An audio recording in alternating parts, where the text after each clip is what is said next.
Welcome to my video overview of modeling design Sketchup for teachers.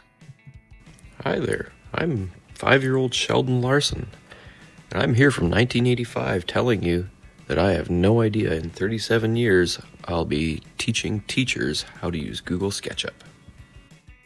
The background, I'm a PA teacher. I've been teaching SketchUp for about 14 years in my program. I've realized that there's a lot of cross-curricular opportunities with SketchUp and that it's recently become a web-based app, which is really helpful for teaching students, being able to take their work home and work on it as well. Over COVID, it really was helpful and doesn't require a lot of intense technology hardware. And it's really suited for smaller schools based on the idea that it's a free app. Programs have become increasingly underfunded, and one way to maintain funding for a program I found is being able to find free resources, and SketchUp really does fit that need. Divisions really support that. Reliability of SketchUp is great because it's a Google product, and being a Google product, there's that idea that it should be around for a number of years and that it will receive consistent updates and support. A number of studies, including one by Chu et al., found that SketchUp in classrooms can increase the learning outcomes for students, and that the more teachers that choose to use the program, the more that I feel like we can support each other with things like troubleshooting project ideas and influencing the school division to continue supporting the app. I wanted to create some professional development or hands-on training in order to make it more successful in the division. The CCAF model that I chose was created by Dr. Michael Allen, and I chose this after completing the LinkedIn certificate assigned in class because I liked its simplicity and the constructivist idea that the majority of the learning takes place through the activity and the feedback in a cyclical approach. So some of these ideas then were put into this chart, which outlined my instructional goal, the objectives, and how it fits with the CCAF model. I'm just going to quickly scan through this, just time-wise, that professional development participants will be confident in their ability to implement Google SketchUp successfully into their classroom. And I didn't want it to be another technology PD where, you learn something cool, but then you don't integrate it into your classroom. So that was the main objective. Teachers need to feel confident and competent in understanding the basic functions. I want them to collaborate with each other and share their knowledge, because each teacher is a professional and is knowledgeable in their certain areas. And I wanted teachers to feel leaving the trainings that they were supported and that they were ready to take that next step of integrating into their classrooms.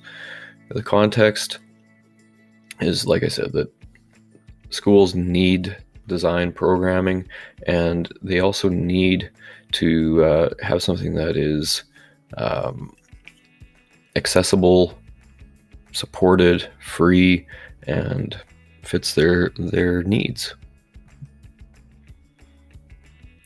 The challenge then I created was that I wanted teachers to complete an introductory project to the mastery level, and that I also wanted them to engage in discussion and sharing and know how to access supports and identify a curricular assignment or a project that they could leave with and try to use SketchUp with in their classroom. The activity part of it was a couple of assignments that I asked them to do, to try out. I wanted them to think, pair, share on a Jamboard, and we did do that, which is now listed on a website that I created, and it's pretty cool. I also wanted teachers to align their ideas of what they could use Google SketchUp with the curriculum and how they could enact that, and how also to access supports that I've created for them. Feedback. The feedback definitely guides future learning, and that was the real key with Alan's approach to the CCF model, is that feedback is what we're constantly wanting to revise and refine. And So the feedback that I got from my PD that I hosted was just incredible.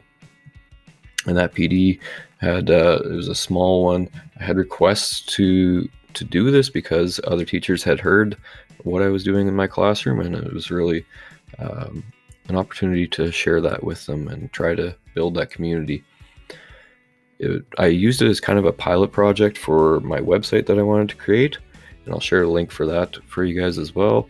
And it really fit with the constructivist method, because at that PD I found that everybody wanted more time to play, and so I had a plan going in. I had a slideshow, but we kind of scrapped some of that and just went for more just hands-on learning and learning as we went, and I felt that was really important, and I got great feedback about that. And I also got some other feedback as to how to improve it, and it was really awesome.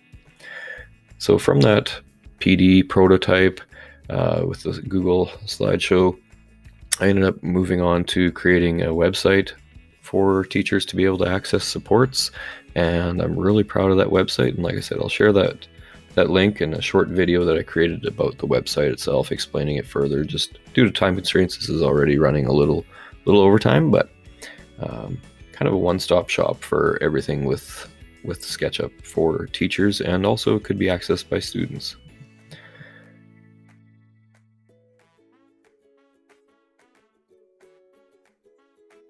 So here's some of the sources, and for this presentation, I really want to thank you for checking it out, and hope that it made sense and that you have learned something from it. So thank you.